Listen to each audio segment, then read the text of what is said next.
Muy buenos días, mis queridos amigos y hermanos que me escuchan nuevamente. Les traemos la lección número 7, el pacto en el Sinaí. Así es que les pido en este momento que inclinemos nuestros rostros para tener una palabra de oración. Amado Padre Celestial, te damos gracias porque tú nos traes la palabra nuevamente para que nos ayude a crecer espiritualmente, a glorificarte y abundantemente poder dejarnos dirigir por ella. Así que te pido que nos ayudes a comprender por medio de tu Santo Espíritu lo que tú nos has traído durante esta semana. Te lo pedimos en el nombre de Jesús. Amén. Muy bien, mis queridos amigos y hermanos que me escuchan, nuevamente con ustedes, el pacto en el Sinaí, es el título de la lección de esta semana, y dice el versículo de memoria en Éxodo 19:4: vosotros visteis lo que hice a los egipcios y cómo os tomé sobre alas de águilas y os he traído a mí. Cómo nos tomó, dice, cómo tomó el pueblo de Israel en aquel entonces y cómo hoy día Jesús te toma a ti también sobre sus alas y te lleva a nuevos lugares. Un niño, uno de 7 hermanos, sufrió un accidente y lo llevaron al hospital. En su casa, rara vez había suficiente en todo sentido. Nunca tomó más que una parte de un vaso de leche. Si el vaso estaba lleno, lo compartían 2 de los niños, y el que bebía primero debía tener cuidado de no tomar demasiado. Dice que después de que hiciera sentir cómodo al pequeño en el hospital, la enfermera le trajo un gran vaso de leche. Él lo miró con ansias por un momento y luego, cuando el recuerdo de las privaciones de su casa, preguntó: ¿hasta dónde puedo beber? La enfermera, con los ojos brillantes y un nudo en la garganta, le dijo: bebe todo, niño, bébetelo todo. Al igual que este niño, era un privilegio para el antiguo Israel, como para nosotros, beber profundamente de los manantiales de la salvación. Y esta semana, hermanos, vamos a estar escudriñando qué imágenes usó el Señor para descubrir su relación con Israel. ¿En qué medida las historias del Éxodo y el Sinaí son análogas a la salvación personal? Y por último, ¿cuál era el papel de la ley en el pacto del Sinaí? Y cada una de estas son las que vamos a estar analizando en esta semana, así que vamos a entrar de lleno allí. El pacto en el Sinaí. Recuerden, hermanos, que Dios hizo un pacto con su pueblo en aquel momento, con el Israel que estaba allí. Así es que ese pacto que ha sido pasado a nosotros, ¿verdad?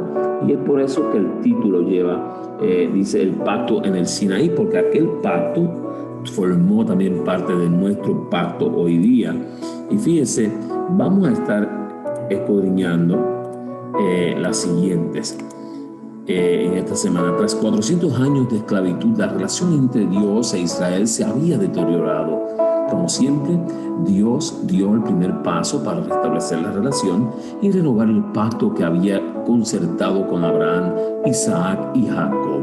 Ahora, el pueblo de Israel tenía la responsabilidad de cumplir su parte en él. Vamos a estar estudiando en esta semana, hermanos, 3 puntos claves. La preparación del pacto. Dios se acerca al hombre y Dios redime al hombre. Esto fue lo que se preparó para hacer este pacto. La realización del pacto en el Sinaí, mandamientos y símbolos. ¿Por qué? ¿Para qué? Y por último, las obligaciones del pacto, que incluyen obediencia y compromiso.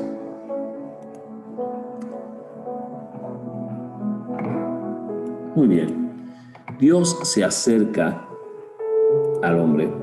Y apreciado amigo y hermano que me escucha, este siempre ha sido uno de los grandes motivos de nuestro Dios, acercarse al hombre. Dios dice que vosotros viste lo que hice a los egipcios y cómo os tomé sobre alas de águilas y os he traído a mí, en Éxodo 19:4. Dios mostró su gracia hacia Israel, liberándolos de la dura esclavitud y llevándolos tiernamente hacia una nueva relación de pacto con Él. Deuteronomio usa dos ejemplos para expresar la manera en que Dios se comportó con Israel. Y vamos a leer estos ejemplos. Allí en Deuteronomio 32, 10 al 12, dice que como el águila que lleva sus polluelos sobre sí hacia las alturas y desde allí los arroja para que aprendan a volar, si no los consigue, los toma de nuevo sobre sus alas. Eso fue lo que Dios hizo con Israel. Cuando no podía volar, lo tomaba de vuelta, lo ayudaba. Cuando caía, volvía y lo levantaba, lo ponía para poder cargarlo, para poder tenerlo con él.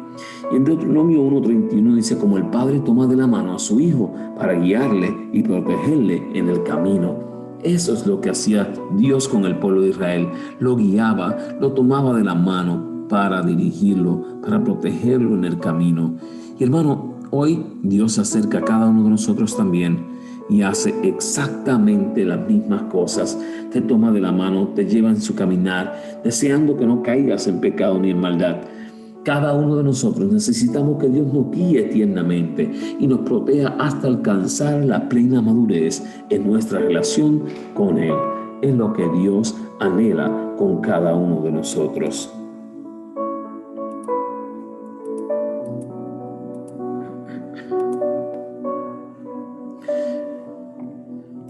Dice también, Dios redime al hombre, o sea, no solamente se acercó a él, sino también que ahora nos redime. Dice, condujiste en tu misericordia a este pueblo que redimiste, lo llevaste con tu poder a tu santa morada, en Éxodo 15:13. Dice que la primera acción que Dios hizo a favor del pueblo de Israel fue redimirlos de la esclavitud.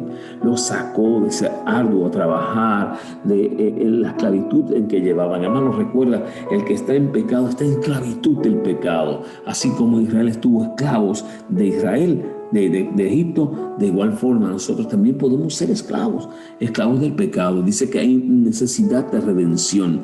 El Redentor era el pariente cercano que recompraba las tierras que las personas habían tenido que vender o pagaba las deudas que había contraído, liberándolo de la esclavitud a la que se había tenido que someter. Y eso era lo que hacía, tenía que tomar el lugar, tenía que hacer algo. Dios actuó como este pariente redentor. Para hacerlo, había descendido para librarlos de manos de los egipcios en Éxodo 3:8. ¿Cuál fue el precio que Dios tuvo que pagar para redimir a Israel y también a nosotros? Descendió a este mundo, haciéndose hombre como nosotros, para pagar el precio de nuestro pecado, muriendo ¿dónde? En la cruz del Calvario. Mi hermano, Cristo Jesús, entregado por ti y por mí, así como tuvo que hacer en el pasado Dios para liberar al pueblo de Israel de la esclavitud, Dios envió a su Hijo unigénito para que pudiera libertarnos del pecado que nos asedia.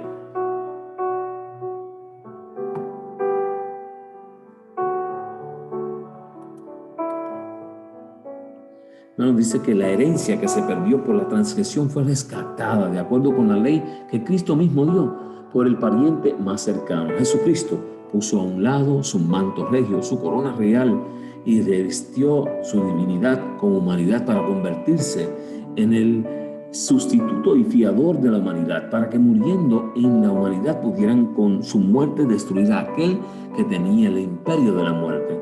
No podría haber hecho esto como Dios, pero Cristo podía morir viniendo como hombre.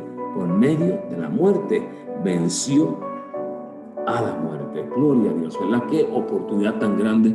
Ellen G. White nos dice allá en Comentario Bíblico Adventista, tomo 7, que tuvo que venir para tomar el lugar tuyo y mío, para poder liberarnos del pecado, de la maldad que nos estaba asediando, ¿verdad?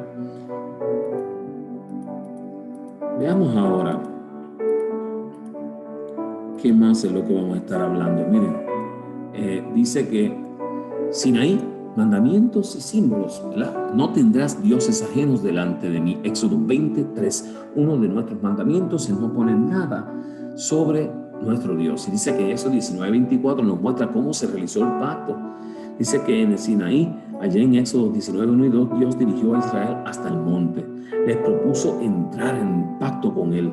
Un pacto, hermanos. O sea, digo, oye, mira, esto es lo que tengo.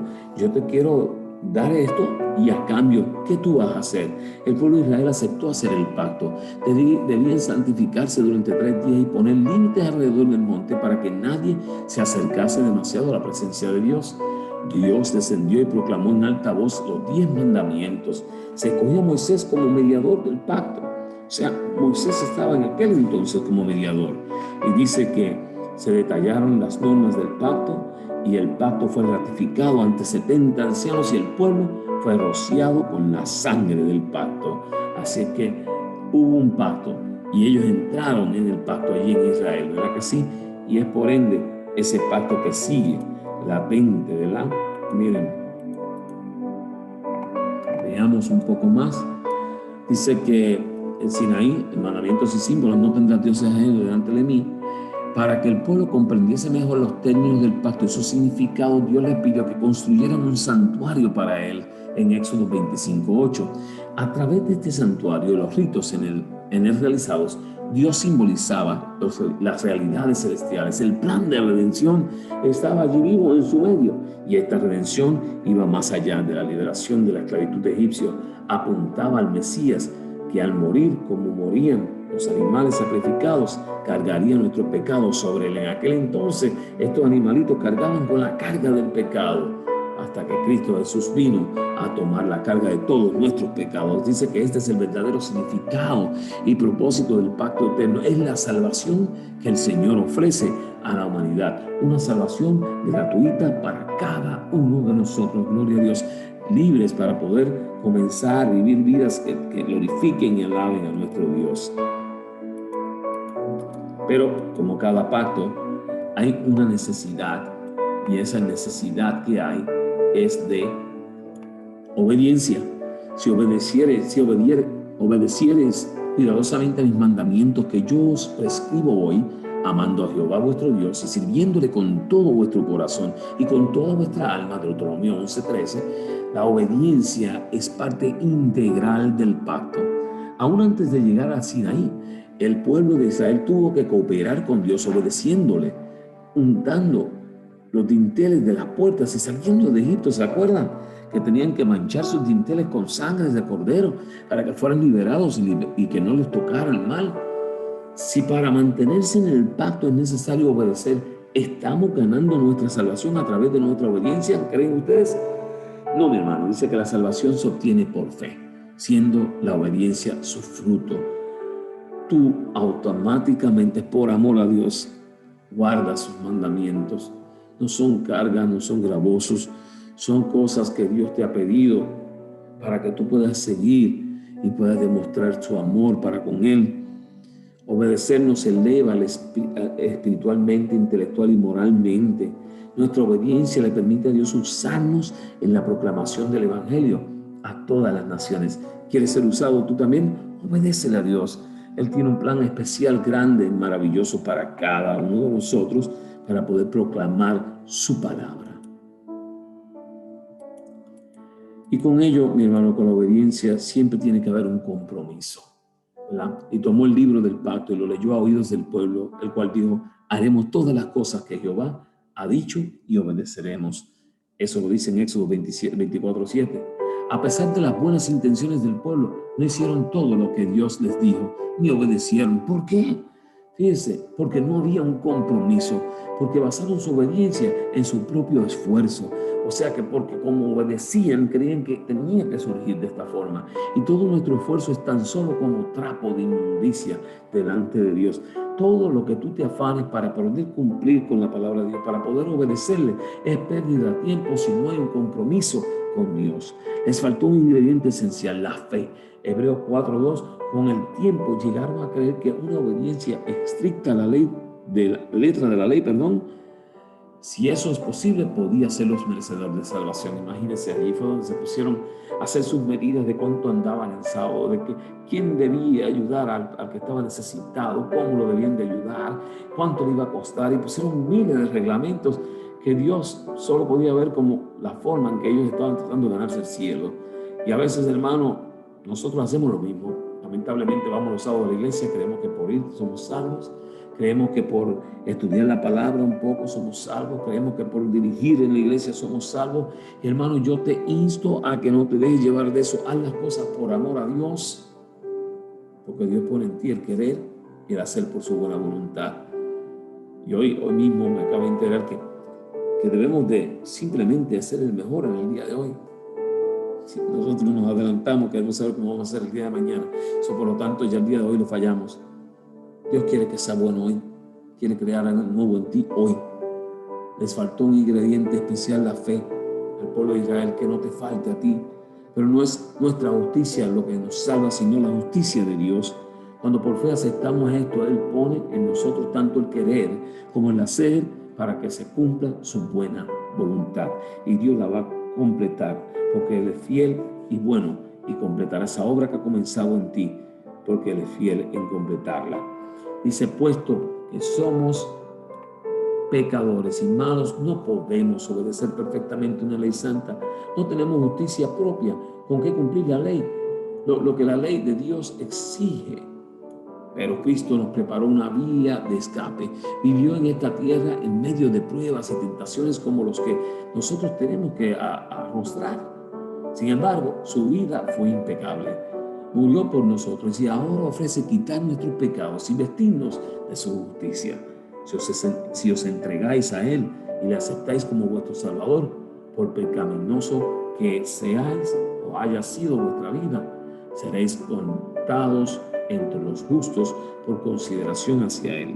El carácter de Cristo reemplaza el vuestro y sois aceptados por Dios como si no hubierais pecado. Así es que, mi hermano, yo te insto a que te pongas en las manos de Dios, porque Él está presto para aceptarte sin importar en lo que haya fallado, porque Él quiere lo mejor para ti, quiere lo mejor para mí. ¿Verdad que sí? Hermanos, noticia también, el espíritu de servidumbre se engendra cuando se procura vivir de acuerdo con una religión legal, mediante esfuerzos para cumplir las demandas de la ley por nuestra propia fuerza. Solo hay esperanza para nosotros cuando nos ponemos bajo el pacto hecho con Abraham, que es el pacto de la gracia por la fe en Cristo Jesús. El evangelio predicado a Abraham, por medio del cual tuvo esperanza, es el mismo evangelio que nos es predicado a nosotros hoy, mediante el cual tenemos esperanza. Así que Abraham contempló a Jesús, quien es también el autor y consumador de nuestra fe. Durante su esclavitud en Egipto, muchos de los israelitas habían perdido el alto grado al conocimiento de la ley de Dios y habían mezclado los preceptos divinos con costumbres y tradiciones paganas. Dios los llevó al Sinaí y allí con su propia voz proclamó su ley. Mi hermano, ¿estás listo para aceptar su ley? ¿Estás listo para hacer lo que Dios quiere que tú hagas por Él en el pacto hecho en el Sinaí, que hoy día se ratifica contigo, conmigo? Dios te pide que tomes la oportunidad para poder examinarlo y estar listo y hacerlo para la gloria y honra de nuestro Dios, por amor a nuestro Dios. Oramos. Amante Padre, que habitas en las alturas de los cielos, te pedimos que tú puedas usar a tu pueblo y usarnos para que podamos traer palabra de vida a todo aquel que no conoce, y que no usemos a nadie, porque no estamos para usar, sino para poder bendecir y para que mediante la ley podamos obedecer y podamos cumplir el pacto que tú nos has encomendado. Quédate con nosotros y guárdanos, ilumínanos y ayúdanos a glorificarte siempre. Te lo pedimos en el nombre de Jesús. Amén. Mi hermano, Dios te bendiga, Dios te guarde. Comparte esta lección con otros para que otros también puedan ser bendecidos por medio de ella. Dios te bendiga. Que pases un bonito día.